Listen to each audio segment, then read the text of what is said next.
Welcome to ChiefPricingOfficer.com. Today, we're joined by special guest Michael Taylor.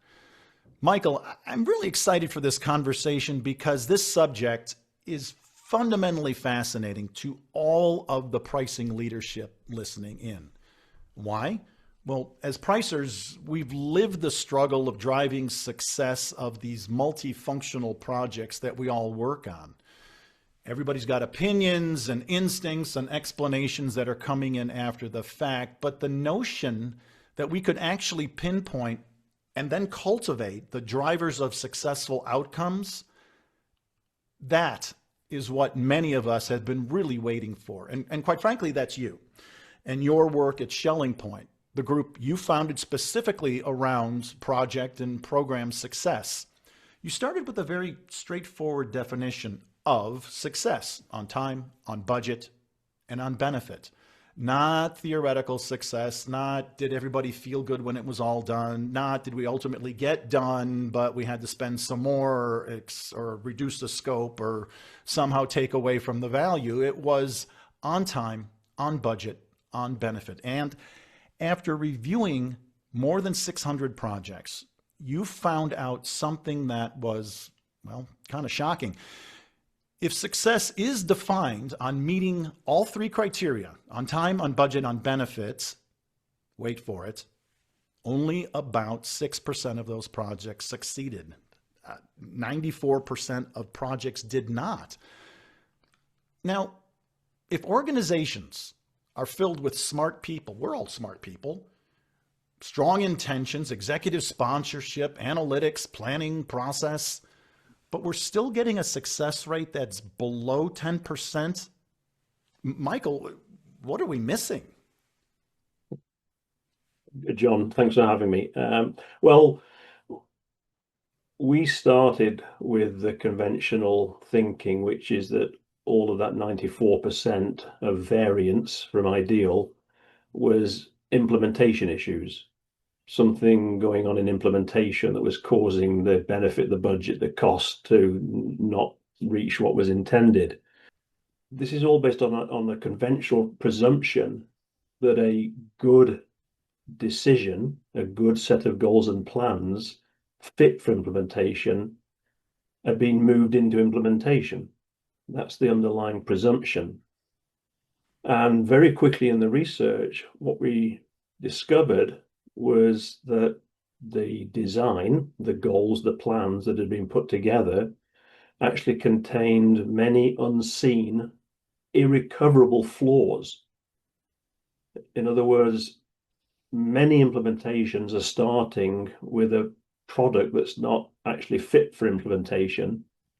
And therefore, what's going on in implementation is that these flaws cause damage, cause delay, cause rework, cause cost overruns, cause benefits to be downscoped, but they're hidden amongst all the activity that goes on in implementations. They've not been seen before as the root cause when people talk about the root causes.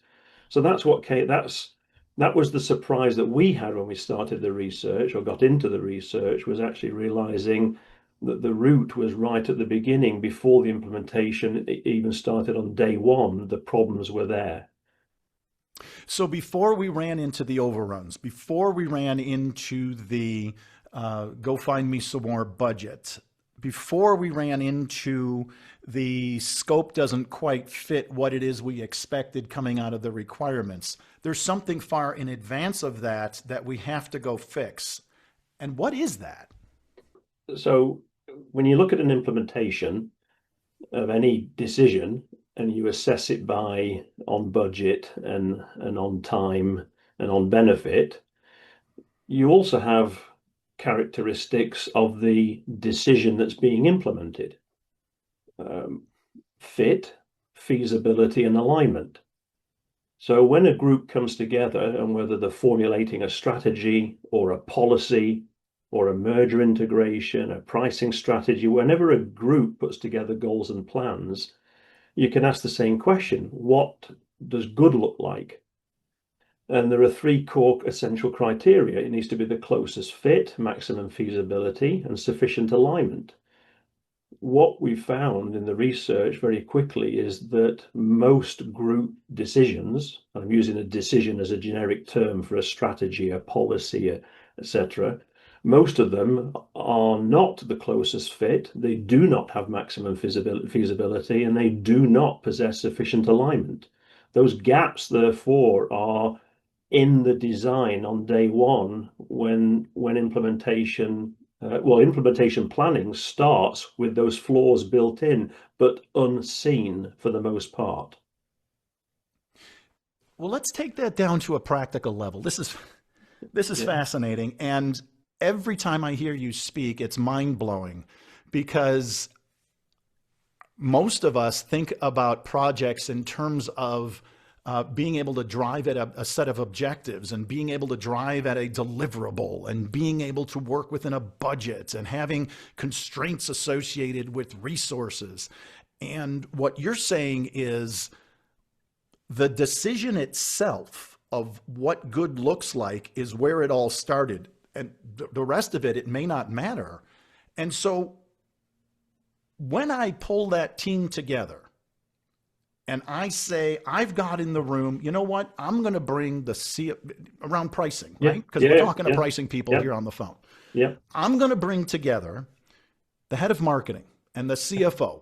yeah, I might even bring the CEO. I'm going to bring the head of yeah, operations in and the head of sales. And we're all going to sit down together and yeah, we're going to do this pricing project to implement this new concept, like value pricing, in our organization. And in my mind, and it's okay to pick on me, in my mind, that's the right people to have in the room. yeah, yeah. What's what's missing there? What's the flaw in bringing these people together and saying, here's the agenda of what we're going to implement? Well, I think you've landed on this conventional wisdom that is rational and logical, but inaccurate, which is that when we ask people, you've just made this decision, you've designed these goals and plans, let's call it the value pricing strategy. You've done that. It looks good, but what makes it good? It looks right, but what makes it right? And what people will do is they'll say, well, we used all the right people. Maybe we had the right best consultant, and we had good meetings, and everything went well, and we had good debate. Well, they're all just leading indicators. They're the inputs. They're not actually descriptors of the quality of the output. And the issue that you have is that a design is ultimately how people's knowledge and data and wisdom and how it's turned into that set of declarations that become the goals and the plans. The issue we found out quickly is that almost none of the groups and the decisions that we looked at, none of them lacked for subject matter expertise, innovation, creativity, good intent. But this is what we realized very quickly is the process, the steps are the filter. They are the filter that determines how much of that is used and how well it is used. And when I say the steps, beyond choosing who should be there, let's say we've got the right set of people. What we've found is what should we discuss? What sequence should we discuss it in? How should we discuss it? They're three of a couple of dozen very small but consequential choices that we take for granted that we make in the how. So bottom line is, it's not the people, it's the process. And a weak process, all it does is it just discounts all the value in those people. And let's be clear, any group of smart people can produce an output that looks good. I've never seen any strategy or policy or set of goals and plans that if you read them didn't say, oh, they're good, they make sense. Any group can produce something that looks good. That doesn't mean to say it's closest fit, maximum feasibility, and has sufficient alignment, and most of them don't. It's the steps in the middle. And I'll just say one thing, just to be fair to people, is that no one's been given the steps to take full advantage of the knowledge and the wisdom and the good intent and turn it into the output. There has not been. If you go to some leader and say, well, how do you do that? They don't know. So we just have an environment where we get in meetings, we put agendas together, we have dialogue, we're doing the best we possibly can, but actually all of that how, that conversion mechanism that converts opinions and knowledge into goals and plans, that's where the failure point is. That's the failure mode. The failure mode. Let's drill down on that a little bit. You have been kind enough to give me a preview of how many things either are squelched, left off the table, not discussed as we go through this process of making the decision of what good looks like. Could you walk us through that? Could you walk us through the things that are left behind that will ultimately be the stumbling blocks of the program? Yeah. So one of the things that we did was, if you listen to a group of people talking, what you tend to notice is who's talking, what they're saying, how other people are reacting, the level of agreement around those things, where the conversation goes.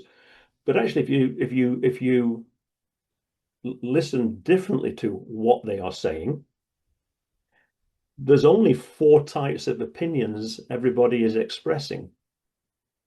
If you listen to somebody talking, everything they say will either be an assumption and a goal, a barrier, or an unintended consequence. So the assumption will be, well, this is working, this isn't working, the customers want this, the analysts are suggesting this, the competitors are doing this. They're assumptive statements. Goal statements are, we need to see this increase by 5%. We need to see them being happier. We need to see, the outcomes. Barriers are, we don't know this, they won't do that, they don't like this. And then unintended consequences are damage and side effect. Well, we'll hurt this, we'll compromise that, we'll trigger the competition to react in this way. Everything everybody says fits into those 4 root opinion types. And then there's a 5th opinion type, which is actions. And so from an assumption, this isn't working, we can have an action, do this to make it work better. We can have a goal, we want this to increase by 5%, so we should take this action. You can have a barrier, well, we don't know this. You can have an action, go learn that. You can have a negative side effect, will cause that bad thing to happen, well, do this to stop it happening. So the thing that we quickly realized from watching groups talk was, you can take, and we spent lots of fun time doing this, you can actually parse out minutes and hours of dialogue, and everything will fall into those 4 opinion types, and actions are the result of the root opinions. So what we found was, when we then looked at what was going on, I'll describe it this way. There tends to be a short summarization of the assumptions. We all know why we're here. This is going on, that's going on. There'll tend to be a fairly short description of the required outcomes. So what we want is, we want ABC. And then most of the conversation is then on actions. What do we do? And for various reasons, there'll be minimal discussion of negatives, such as barriers and negative side effects. So when we count this up, altogether, this is where it does get a bit geeky, but if you count this all up, if you look at a group designing a set of goals and plans, they might use 50 to 90 opinions to come up with the final product. Wow. But what we've found is that when you provide full anonymity, so people, because everybody's always hedging, everybody's listening and thinking, what can I say? What can I not say? They won't like that if I say this. I'll say this outside the room. This is not a fight worth picking. I'll save it for another time. So everybody is always processing what to say and not say. So one, that restricts the opinions that are expressed.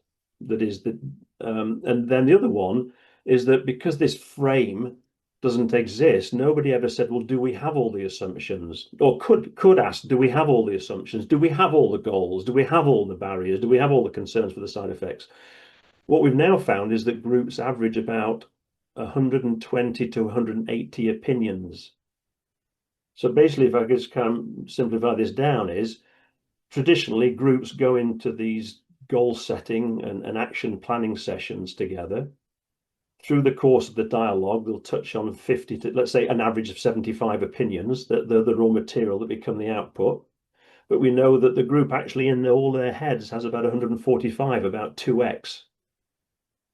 So they leave with something where there can be everything from, yeah, that all looks good, it's just it isn't, to some people leave obviously thinking, well, okay, we came out with something, but that's never going to work, or I don't really quite agree with it. All those other opinions then come out during implementation.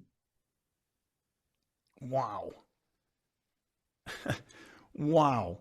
So even if I bring the best people into the room and I ask the group, what do you think that for whatever reason there may be hedging or other political, I don't want to look bad in this environment, that will squelch half of the opinions necessary to be successful and may ultimately show up to stop this thing cold sometime during implementation? To be fair, that 2x, that gap of about 50%, we've found there are 4 contributors, and it will change for each decision. But the 4 contributors are sometimes the right people aren't in the room. So there are situations where it's a case of, well, don't bring them in. They'll be negative. Don't bring them in. We'll tell them later. Don't bring them in because they'll want things and we'll lose control. They'll dominate. Sometimes you will get people that are excluded in the participant list, where then we know now that there's valid opinions that therefore are missed. The subject itself, one of the things we found is that groups tend to overestimate their understanding of a subject. When we do exercises with MBA teams and consulting firms and others, and we ask them to define a subject, we find they tend to only cover 50 to 80% of the full system of a subject that they're going to make change on. So we miss opinions because we miss pieces of the subject. We don't, because we haven't had the frame of the 4 root opinions, we haven't asked, do we have all the assumptions? So you've got 3 very mechanical factors. And then the 4th one, which is a significant one, is the safety. And the safety ranges everything from the leader at the very, very common at the beginning is a leader will say, look, everybody, appreciate your precious time and that you're all here for this.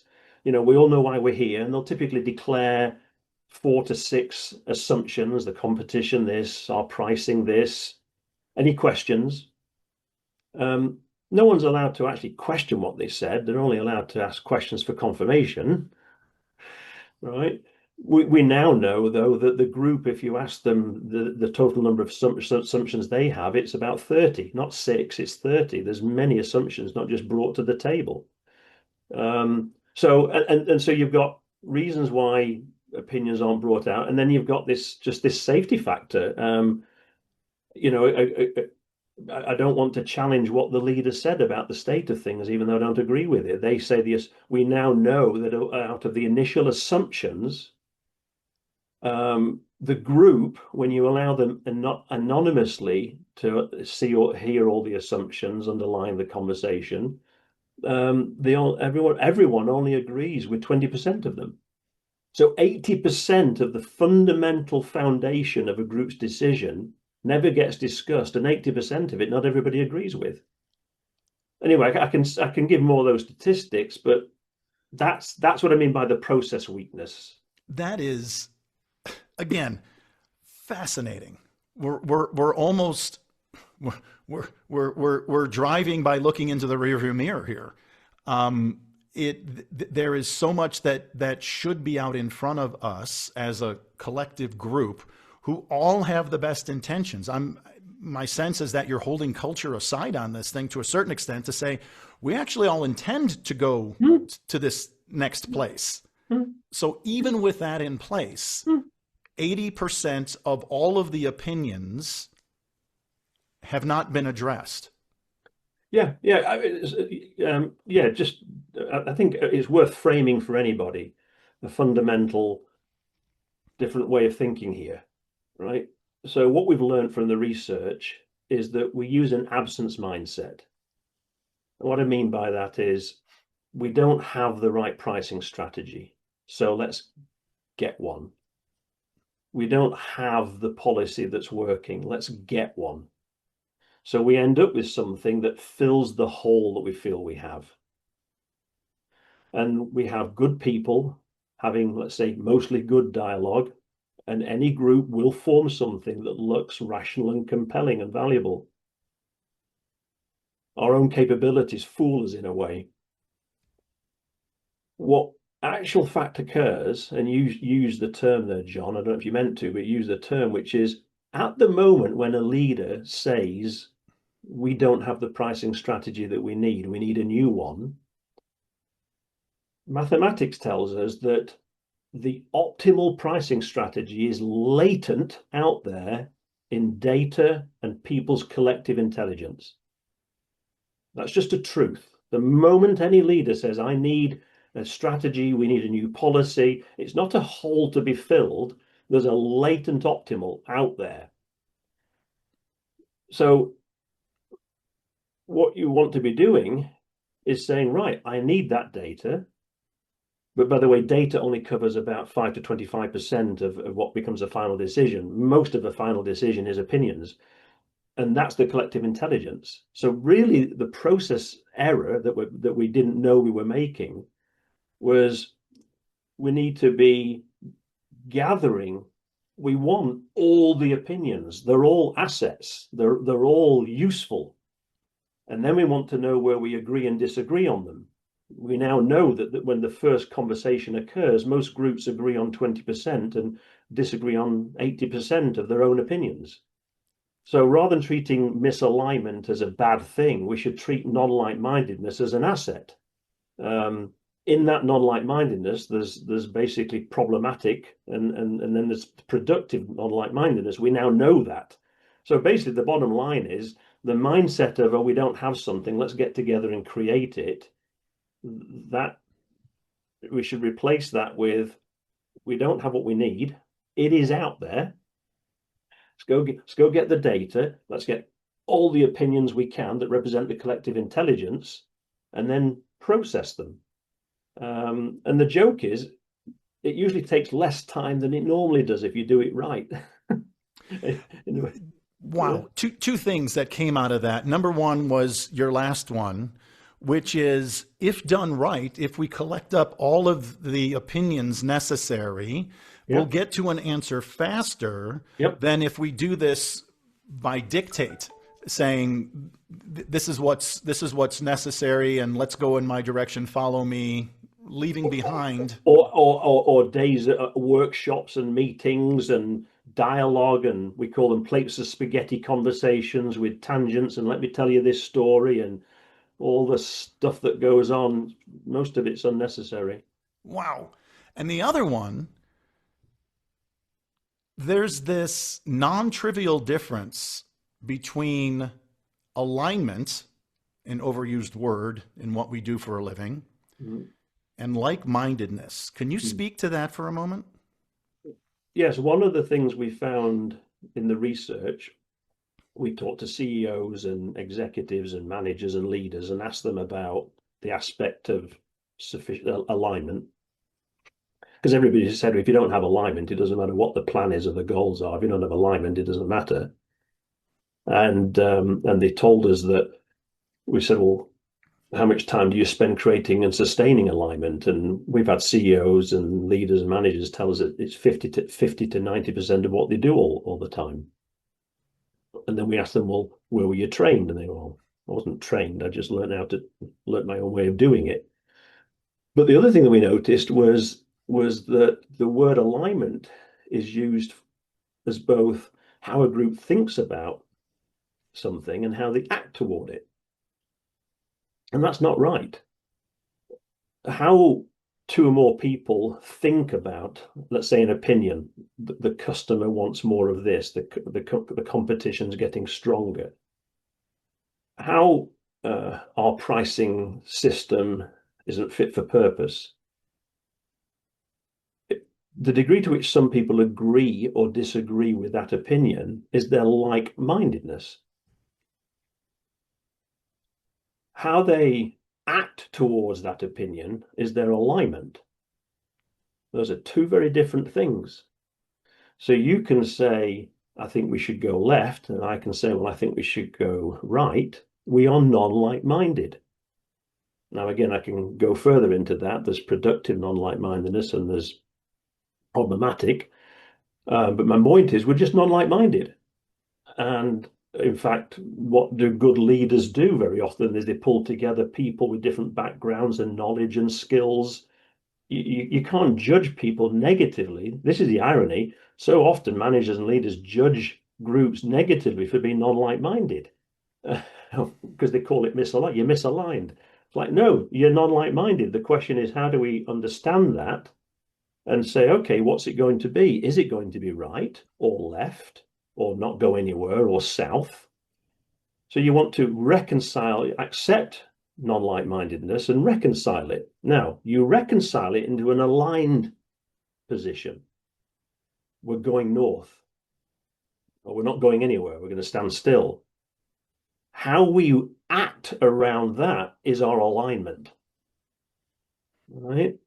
And that's the fundamental shift as well that people need to make, is just when you acknowledge that we're non-like-minded and it's our right to be non-like-minded, then let's find out where we're not like-minded. And again, what we now know from the data is I don't care how happy or collegial a group of people are when they walk into that meeting room or get onto that virtual call, right? Hopefully they are.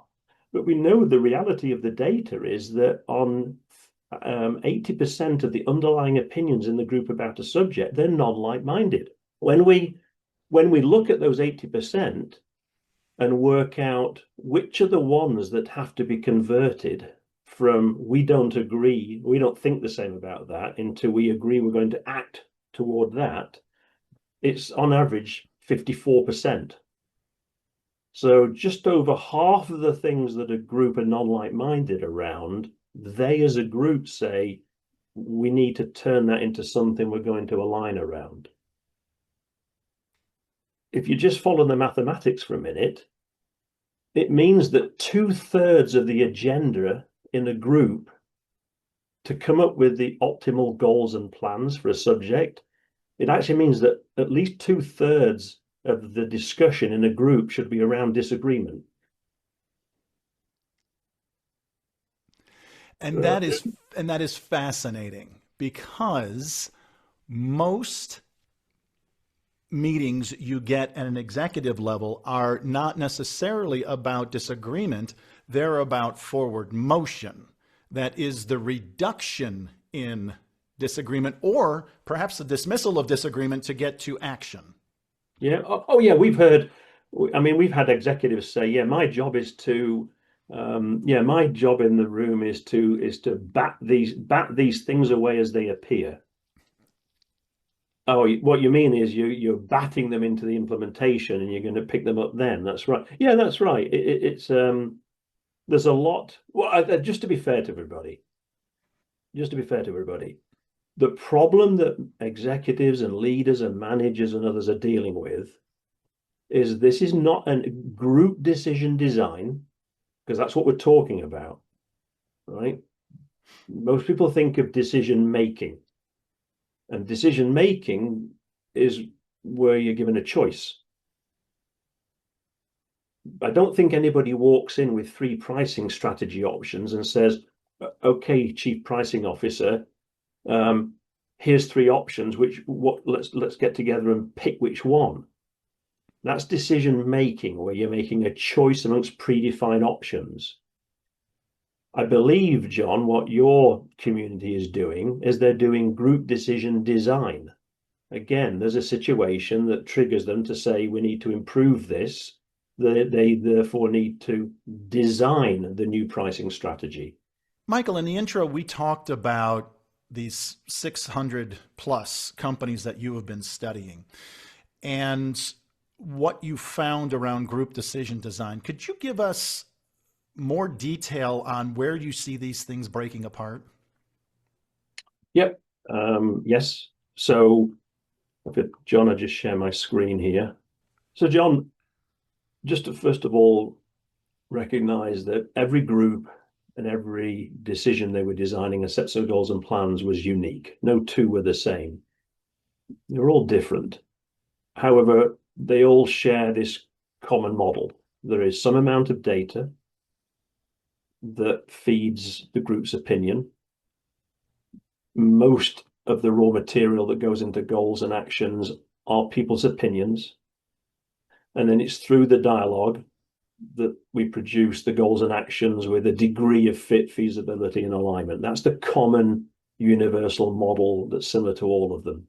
Yep. And When if I may, Michael, yeah, you had mentioned, and I think it's important to our audience here, you had mentioned that data was a small portion of the opinions necessary to move forward.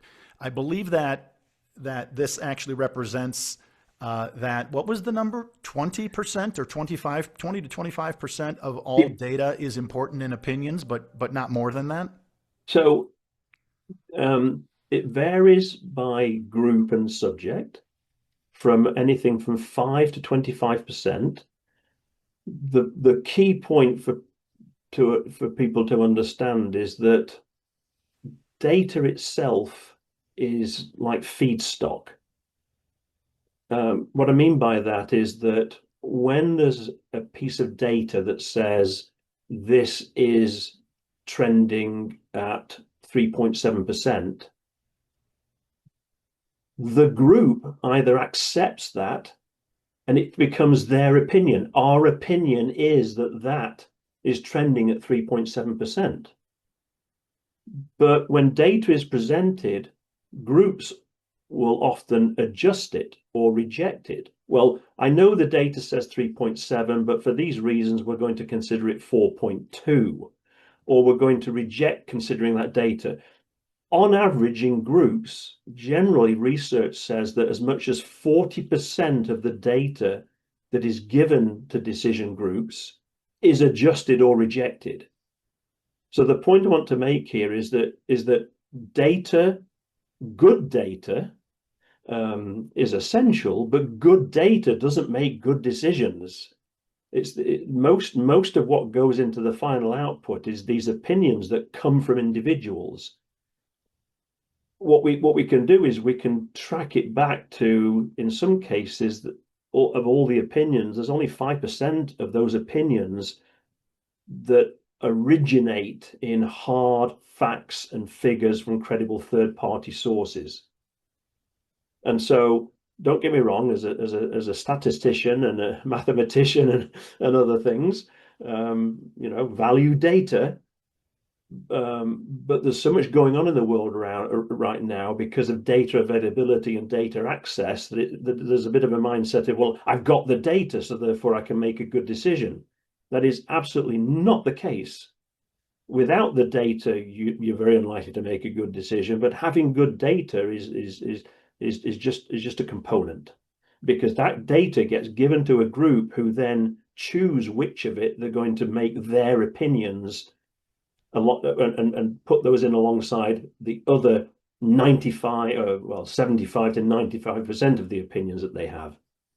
And that's what the discussion is all then around.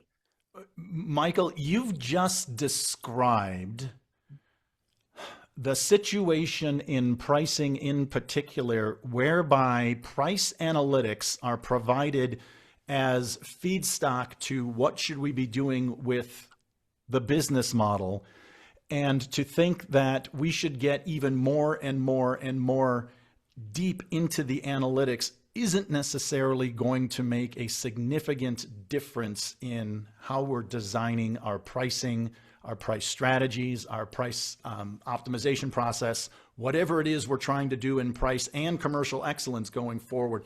You've just explained so much in that one small diagram. I love this. Let's continue. Yeah, no. Well, so, and again, this applies to any group on any decision. So it could be corporate strategy, it could it could be anything. It's right. But if we take the opinions that we mentioned before and look at them, then this is the model. So we have assumptions. This is happening in the pricing. This is what's happening in the customers. This is what's happening in the market. This is what's happening in the competition. This is where it is. This is where it's going. So they tend to be of that phrasing, that syntax. It is this. It is going to be this. Their predictions and inferences. There are goals. It needs to be 5% more. It needs to be stronger. There are barriers. We don't know this. They won't do that. And there are unintended negative consequences. We will disenfranchise this set of customers if we do that. We will hurt these partners. We will trigger this reaction from the competition. These four drive action. So when somebody says, I think we should do X, I think we should do Y, I think we should do Z, those actions are all coming from a G, a U, a B, or an A. Mm-hmm. To my point earlier, if you look at most groups and the dialogue, the volume is around actions. Right? And most groups will get in and very quickly get to talking about actions. Now, when we agree on the action, fine, we agree on the action, it goes on the list. When we don't agree on the action, then we start to debate the action. And that's when we might find out, oh, you have a different assumption that I have. Oh, you're doing it because you see that being a problem. I don't.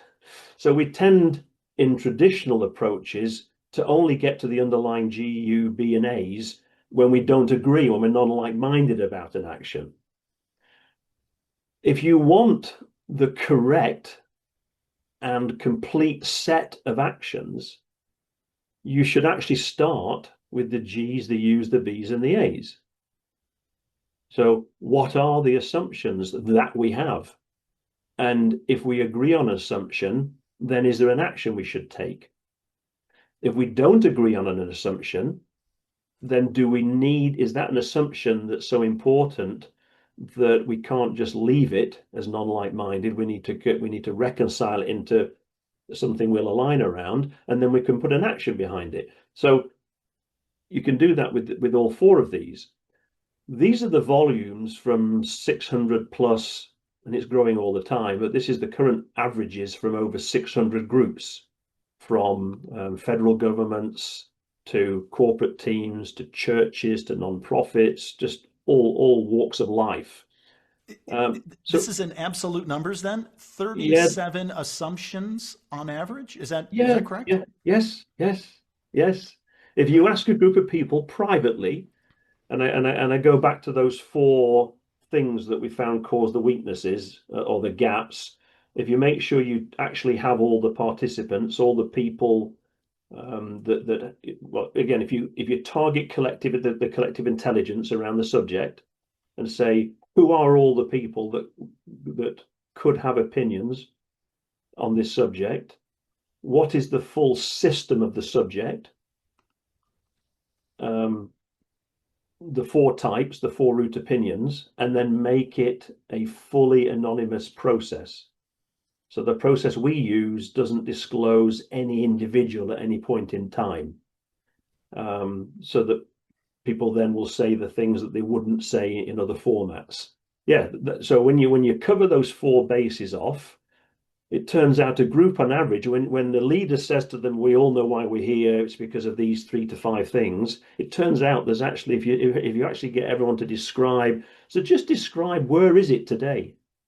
Not just where we have data, but where do you think it is? Where's it going? What's going on that means we should even discuss this subject? Why come together? And these factors, it's 37.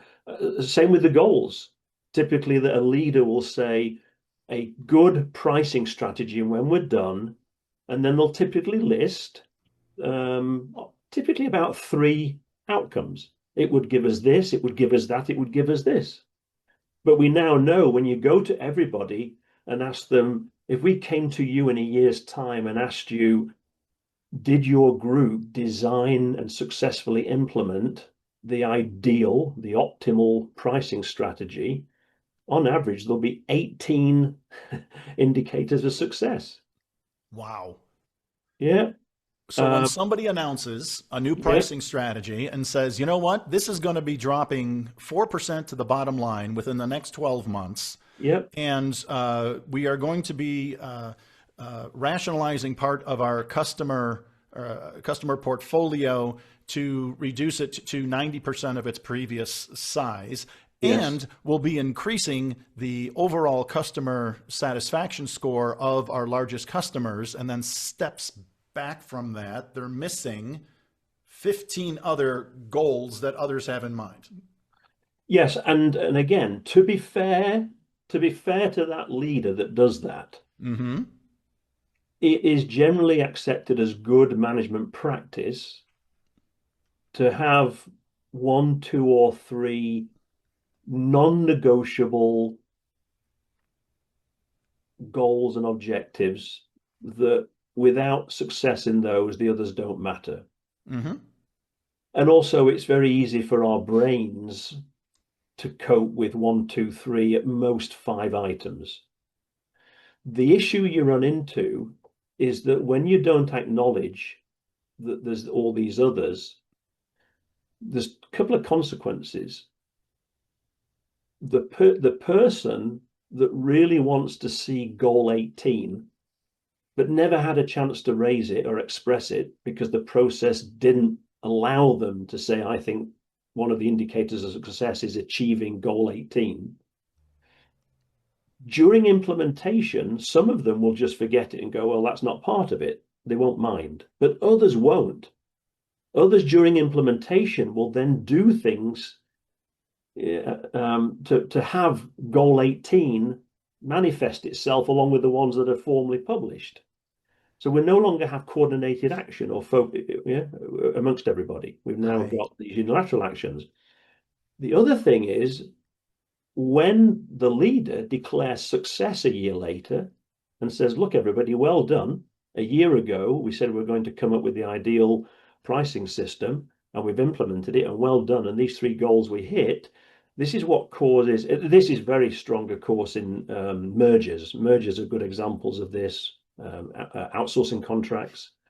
This is where quietly a raft of people are saying, well, you might think it's successful, but I don't, because we didn't achieve this and we didn't achieve that, we didn't achieve that. And it sounds like in more cases than not, they're going to say that. And the dynamics, the dynamics that get caused or created by the person that sees goal 18 as something that should be an outcome, and then let's say also there's goal 17 where that never got discussed either, and some of the group know that some others of the group want goal 17, but they think goal 17 is not necessary.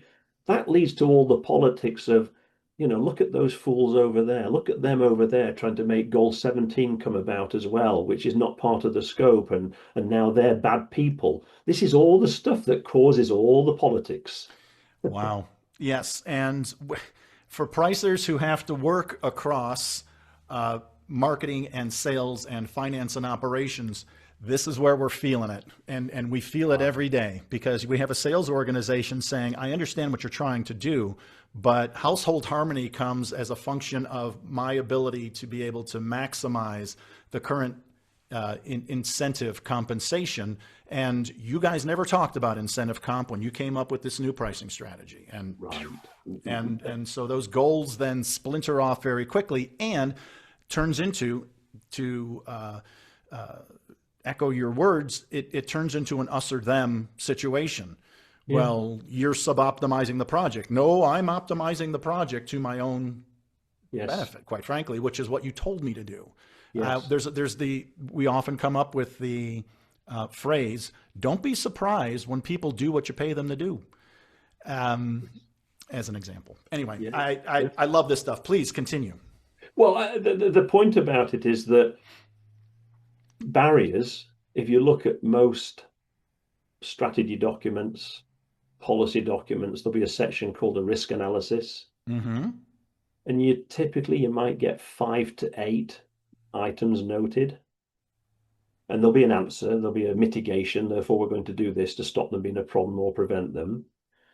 But what we've found is that when you provide everybody at the beginning, so all this data, by the way, comes before the first conversation. You're looking here at an analysis of the collective intelligence at the moment that leaders said we're going to get together to design the new pricing system.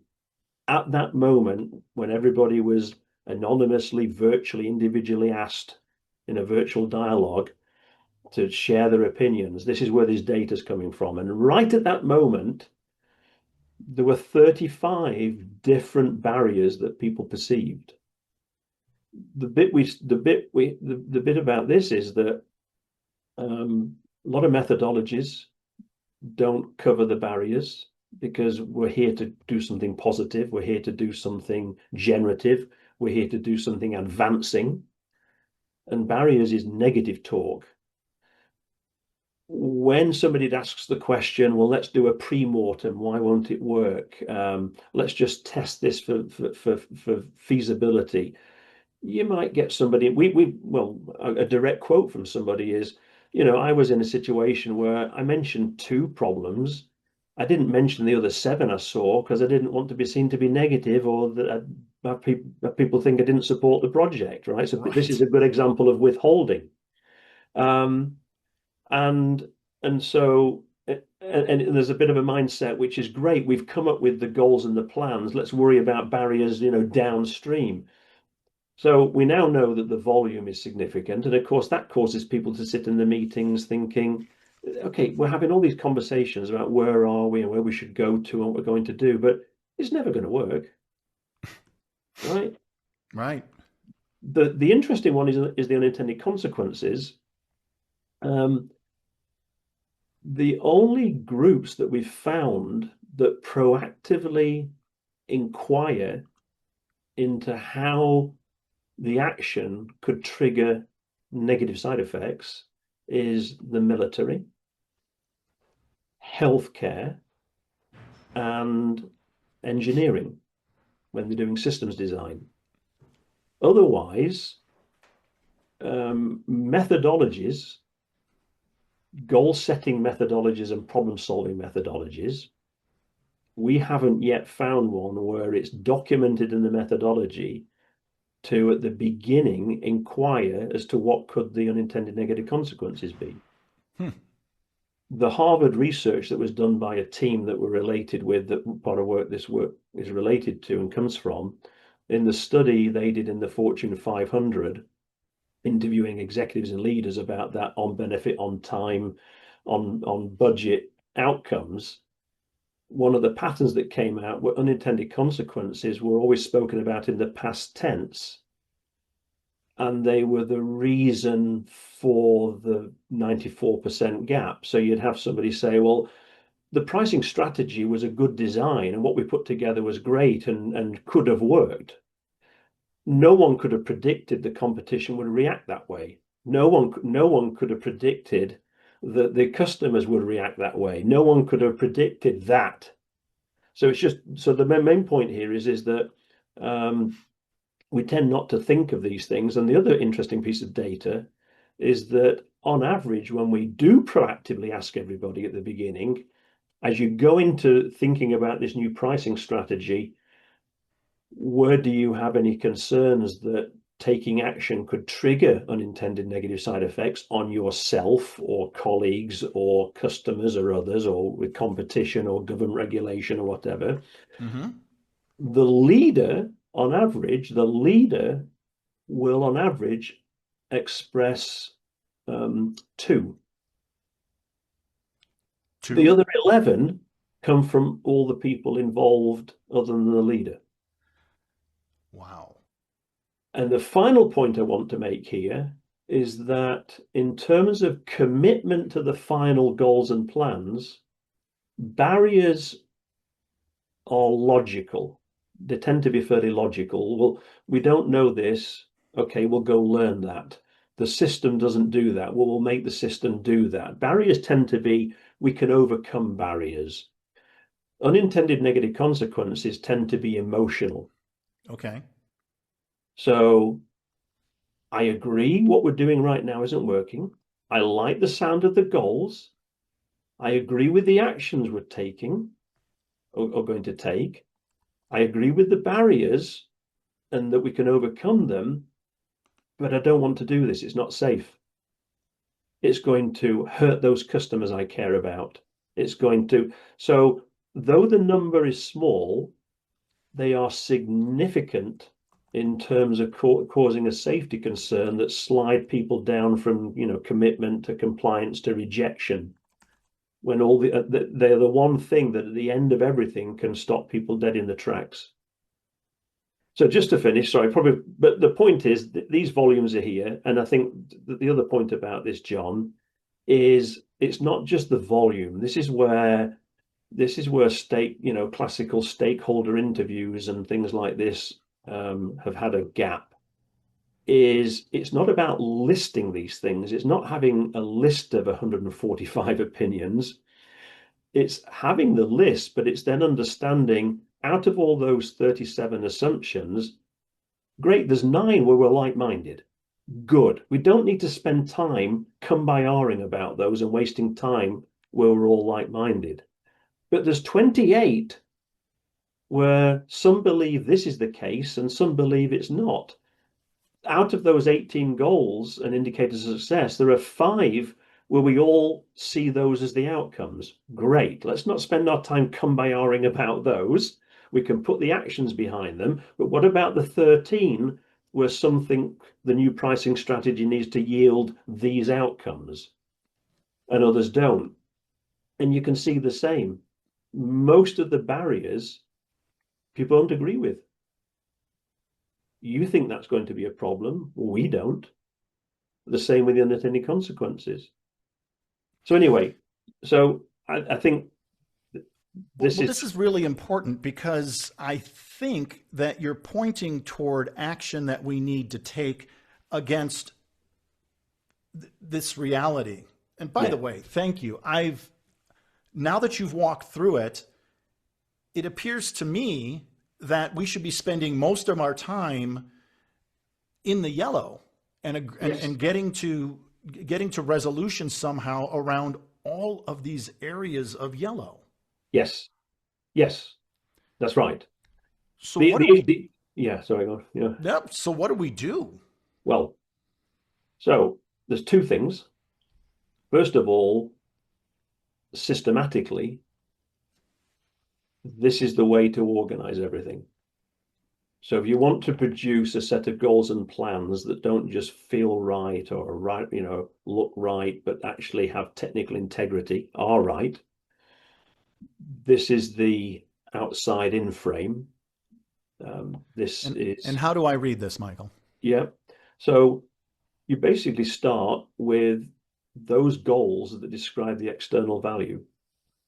what is it that we want the customers, whoever we consider the value recipients of a pricing system, that could be agents, that could be distributors, end customers, who are they? Who are we targeting to bring value to? And what is the value they will receive from the new pricing system? Most groups will struggle with that. They're not used to doing that. Well, and Michael, I think you're pointing out something here that, although this is not specific to pricing, lands pretty hard on a group that's thinking about a new pricing strategy or system or outcome, which is, did we start with the customers or clients first? Right. And to your point, in most cases, we're going to struggle with that because there's this misinterpretation that pricing is all about raising prices. Actually, it's not. And actually, in many cases, it has to do with being able to demonstrate value. Although we're not starting with the demonstration of value, it always starts with the calculation of the new price. Right. And so what you've identified here in brilliant form is, let's pause and start with, what would a price increase, decrease, value story, how would that impact the external audience? And let's start with that and then go to the next level. Do I have that right? Yes, exactly. How does going from not having a tiered discounting system to introducing a tiered discounting system, how would that benefit them? Or rather than coming up with a solution and then starting off with how do they find value through price? Just because this work here, this is from our work with Professor George S. Day, Professor Emeritus for Marketing at the Wharton Business School. He wrote the book Outside in Strategy. George is a marketing professor, and his book Outside in Strategy talks to how do we actually implement what we say, which is we're customer centric, but how do we do it? And this is the implementation of how to do that. So the first part is, what do they get? What do they need from our pricing? What do we need? Not the how, but what do we need to get from it? How's it going to affect our economics? How's it going to affect our brand and reputation? How's it going to affect the ease of doing business with us? How is it going to affect our competitive position? I'm not an expert in this space. I'm being very generic with these comments here, but there's a series of success indicators for us, as there are for the typically is anything from 10 to 20 indicators across these two areas. I don't know how that works, how that fits in, John, for your thinking. It lands with a resonating thud, because when you consider anything that is going to touch an end customer or a competitive marketplace, the questions you just asked, everybody in our audience right now knows exactly what that means and how it needs to be surfaced in order to say it. So what you're saying is brilliant. Okay. So on the basis that you start with the ends, this is the ends, right? We do the ends, then the means to produce those ends. Mm-hmm. So those are the end outcomes. The first, I don't need to go through these, but the main point I do want to make here is value generators.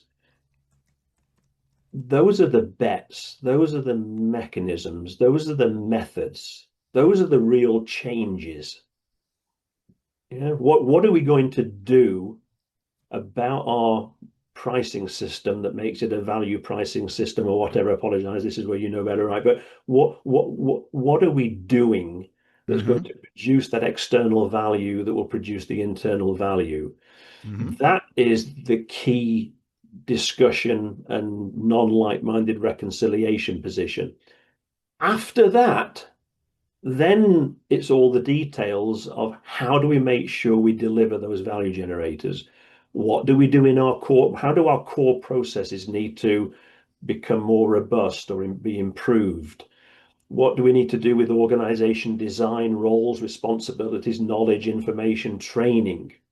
What do we need to do in the way of enabling assets, such as investments, intellectual property, templates, job aids, relationships? And then last but not least, which is, how does our culture, if at all, need to change to support the implementation of that, and what governance is required? So what this does is, think of it, this is the central spine that everybody works down, which gives every conversation and every opinion a place in the agenda. And it stops, one of the things, you watch groups, and one of the things is you'll be 20 minutes in, and then somebody will bring up, yeah, but we don't have that type of culture around here that could support that.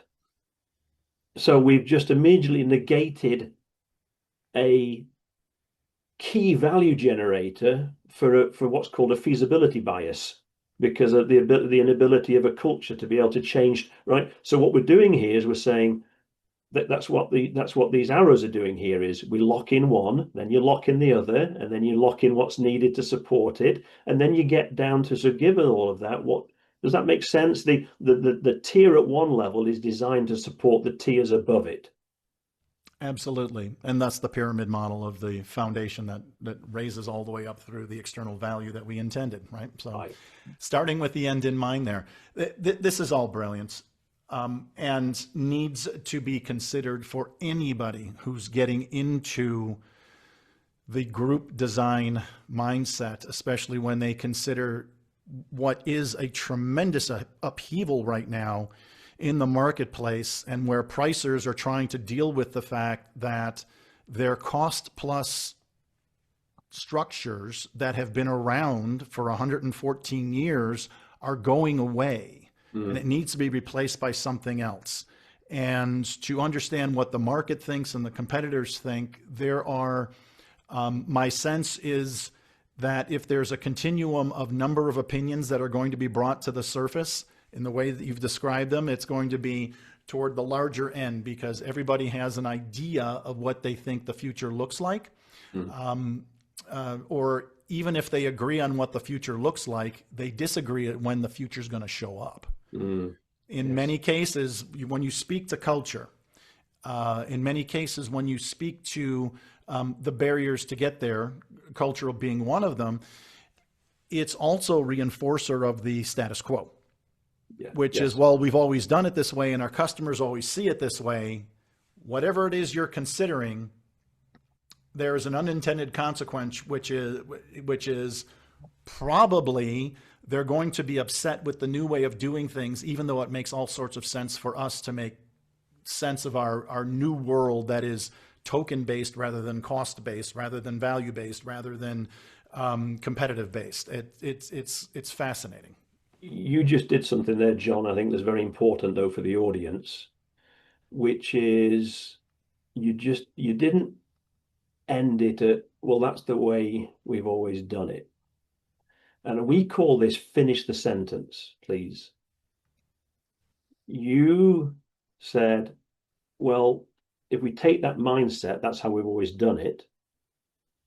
There's going to be if we change, there's going to be an unintended negative consequence. And that's the finish the sentence piece.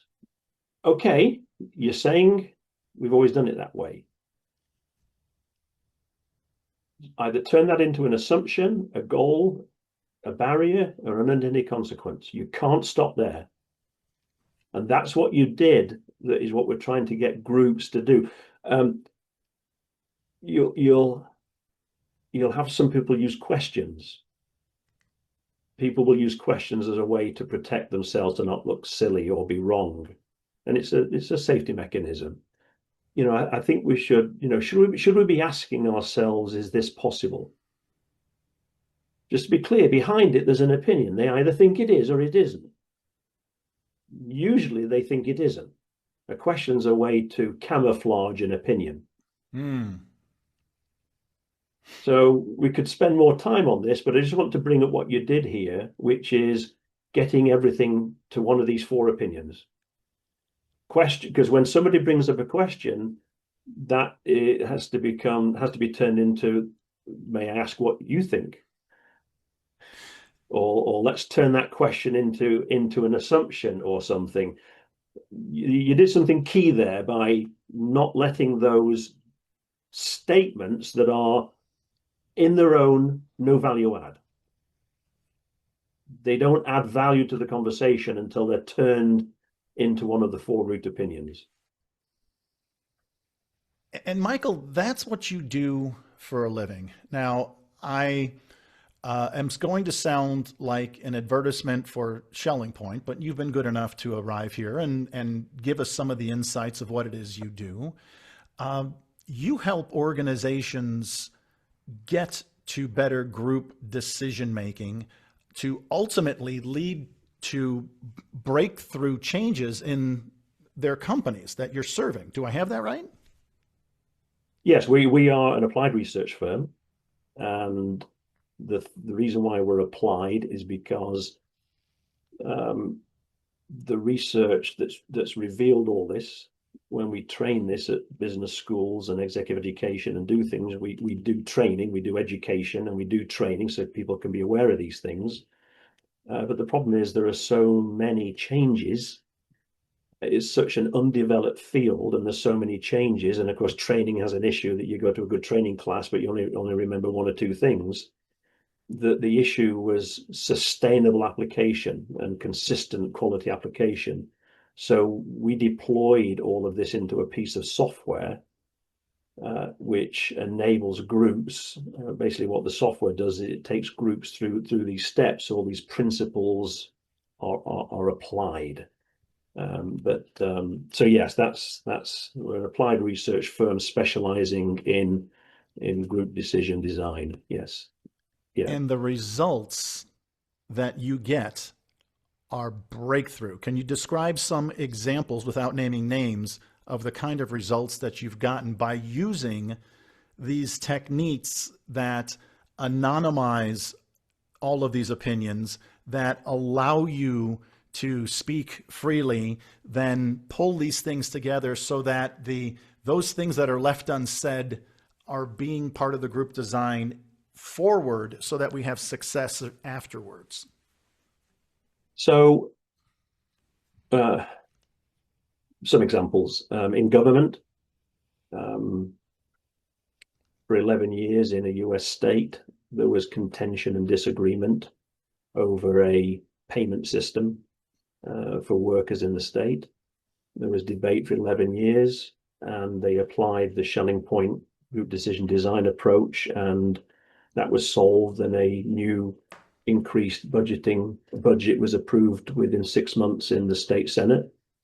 In the European Union, there was something that had been rejected for a couple of decades, and after the process was applied with 542 experts across all Europe, there was a 57-3 vote in Brussels to approve the work. In Washington, there was a policy which had spent 2 years being argued and debated and no movement on it. And in 4 hours, that was turned into agreement and was being written the next afternoon. In corporations, there's 3-year business transformations. They've achieved their goals in 1 year. There's been companies that have been failing, which have been recovered and turned around. I think the main point, but the main point is rather than treating every one of these groups getting in a room saying, how do we advance this subject as a snowflake and as a unique, rather than just treating as we've got a great set of people, we've got a unique situation, let's come up with the goals and plans. The main benefit is by identifying this universal set of steps and the data model, and being able to say, right, you should have these people share these opinions and do this with them. That is leading to rather than groups having made their best decision, it's leading to best possible. And just the final note on that is we now have mathematics and AI, that you can now describe a situation. You can describe, let's say, I want to work on a pricing strategy, and we now have the AI and the mathematics working that, within 2 hours of somebody saying they have a situation, they want to put goals and plans in place, within 2 hours, it will identify the agenda of who should discuss what in what sequence with which method to arrive at the optimal goals and plans. Wow. So that's all been done now with optimization technology and AI. And you made a point to me on another call about why we as humans need help because there are so many competing factors. Therefore, we do have to apply some technology to help us keep track of all of this stuff. Is that right? Yeah, good one, John. So, yeah, first of all, because there's multiple objectives, when we talk about a good pricing strategy or an ideal pricing strategy, it's not just one objective, there's multiple objectives. Just humans cannot mathematically create optimal in our brains. We can't do it. We can maximize one metric, but we cannot mathematically do optimal. So we built optimization logic for group decision design. The other one is that there are things that humans just can't do very well. So measuring like-mindedness and identifying like-mindedness. All the time, our receptors are looking at groups and looking at conversations, and whether we're tacitly doing it or explicitly doing it, we're actually assessing the like-mindedness within the group. What we now know is those assessments, because they're based on partial data, they're either heavily optimistic or heavily pessimistic. And because we use that assessment to choose what to say and not say, it misleads us in the conversation path. Mm. So we're using mathematics derived from the work of Nobel Prize recipient Professor Thomas Schelling. We're using mathematics we built that's objectively measuring like-mindedness, so we can actually make sure we're picking the right things and the right sequence to discuss. So yeah, lots of within all that great dialogue we all have, there's been a lot of opportunity to give it some structure and scaffolding to make sure. I'll summarize it this way: the whole thing at the end of the day is to make sure that the right people have the right conversations and have the minimal conversations to get the best output. That's what it's all about, and that's not happening today. Michael, I think that this has all been brilliant and just a peek inside of some of the work that you do. My sense is that for many of us that are trying to pull together some of these transformational moments inside of our companies, they could benefit from having at least a first conversation with you. And how would they get in touch with you? Info at schellingpoint.com is always there. info at schellingpoint.com, schellingpoint.com, Schelling, SCH. Or my email is mtaylor, mtaylor at schellingpoint.com. And again, we're applied research, so we get lots of questions. This is not a field. We tend not to get people saying, "Oh, well, I've studied this for 10 years, or we've been using these techniques, and now how is this is a fairly new field. It's in terms of this amount of discipline and lexicon and taxonomy. So we spend a lot of time answering a lot of fundamental questions. Yeah, happy to do that. Michael, thank you so much. So No, much thanks. is here, and I'm hoping that our audience is really going to benefit from some of the things that you've said this morning. I see no reason, having done this on go-to-market strategies and sales strategies and all sorts of other things. I don't think there's anything particularly about pricing that means it shouldn't be the same concepts and applications. Yeah.